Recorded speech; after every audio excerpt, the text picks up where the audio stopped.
자, 반갑습니다. 세무사 백유중입니다. 자, 이번 시간에는 우리가 집을 팔면서 흔히 말하는 다운 계약서, 그죠? 한때 유행했던 다운 계약서, 여기에 대해서 한번 알아보겠습니다. 세금이 어떻게 될지, 그 관계만 일단 설명해 드릴게요. 자, 매도자가 아파트를 하나 팝니다. 이거 매수자죠. 그런데 실제로는 1억 받고 팔았습니다.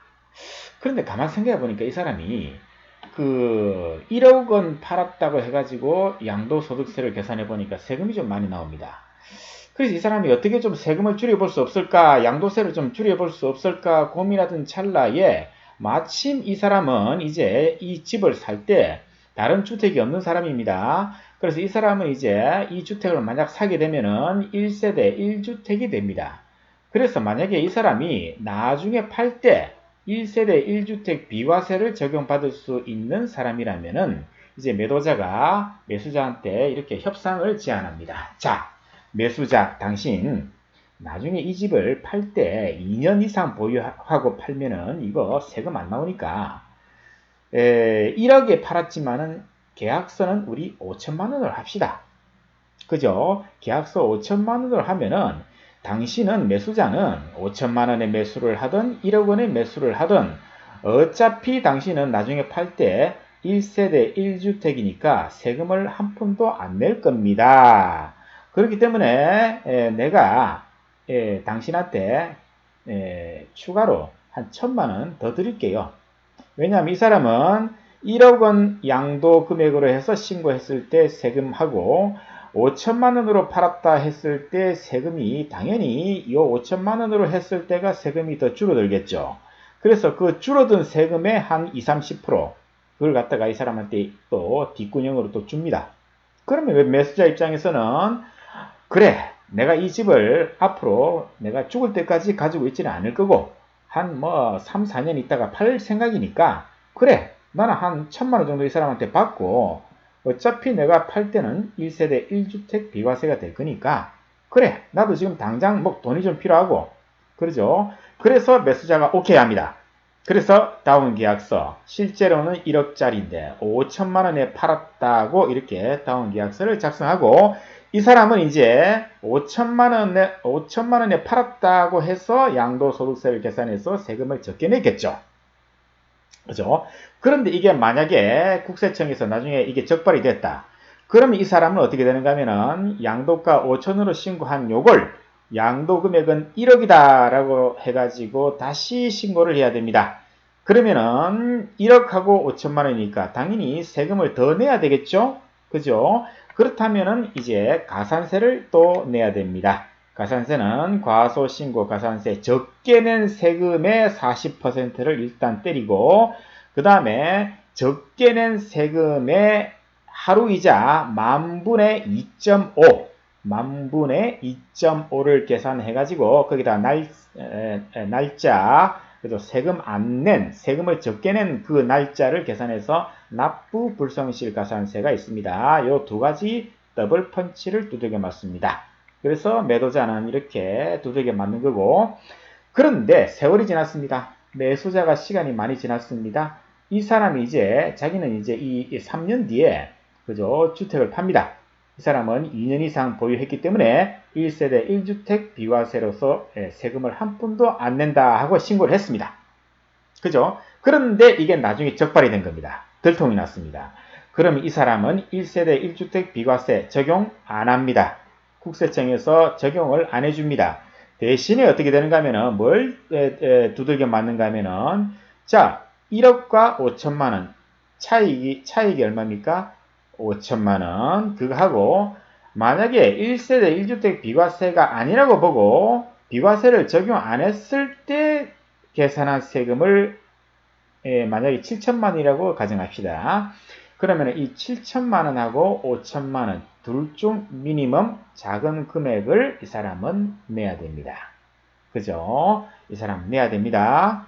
5천만 원하고 요 두 금액의 차이 5천만 원 그리고 1세대 1주택 비과세를 적용 안 했을 때 나온 세금이 7천만 원이라면은 그 두 금액 중에서 작은 금액을 이 사람은 5천만 원 더 내야 됩니다.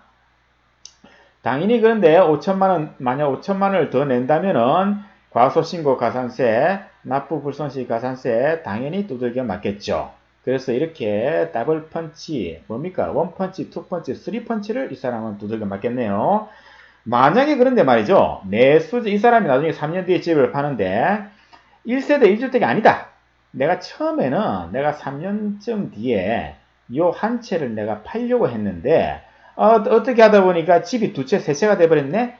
그래서 이 사람은 요 집을, 요 인수한 요 집을 팔더라도 1세대 1주택이 안 되기 때문에 비과세를 적용 못 받고 그냥 일반적으로 세금을 계산해서 신고를 해야 됩니다. 그럼 이 사람이 만약에 감면 없이 비과세 없이 신고를 했다면은 이 사람은 이제 조금 억울한 생각이 드는 겁니다. 그죠? 내가 진짜 실제로는 5천만 원이 아니라 1억 주고 샀으니까 취득금액을 1억으로 신고를 다시 하고 싶다. 그렇죠. 그런 마음이 들겠죠. 그죠. 세금이 뭐 몇천만 원 정도 차이가 난다 그러면은 이제 이 사람이 이제 후회를 하는 겁니다. 취득금액을 1억으로 나 신고할래.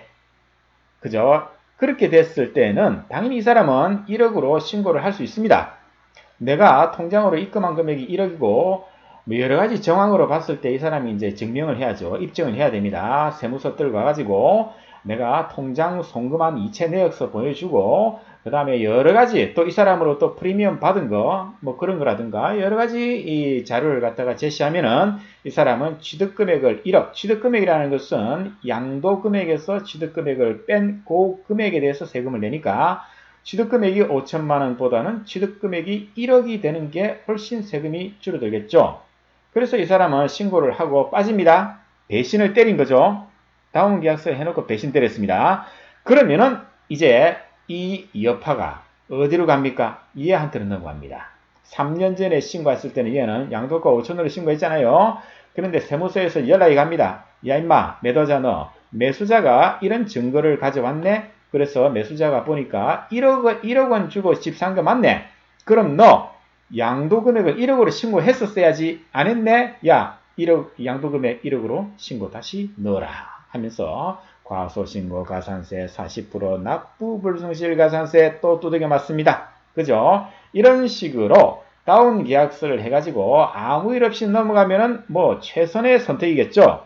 그죠? 최선의 좋은 방법이지만은 만약에 누구 하나가 변심을 하거나 누구 하나가 어설프게 어떤 작전을 세워가지고 들통이 난다면은 국세청한테 들통이 난다면은 이런 식으로 매도자는 두들겨 맞고 매수자는 1세대 1주택 비과세 적용을 안 해주더라는 겁니다. 그리고 이런 식으로 불이익이 있기 때문에 또 불이익은 말이죠. 이거 외에도 공인중개사가 만약 여기에 관여했다면은 공인중개사는 자격이 날아갈 수도 있고 여러 가지 또는 불이익이 있습니다. 공인중개사도 이제 더블 펀치를 맞게 되어 있습니다. 그것뿐만이 아니고 또한 여러 가지 법을 위반했기 때문에 또 다른 여러 가지 규제가 또 있기는 한데 오늘은 거기에 대해서는 생략하고 오로지 매도자, 매수자의 세금 문제가 어떻게 될 것인가 이것만 한번 포커스를 맞춰봤습니다. 그래서 결론은 뭡니까? 다운계약서 안 들키면 뭐 오케이지만은 들킬 가능성도 있다고 보고 가급적이면은 하지 말자. 그죠? 법에서 하지 말라고 되어 있기 때문에 가급적이면 하지 말자. 이게 오늘의 교훈이었습니다.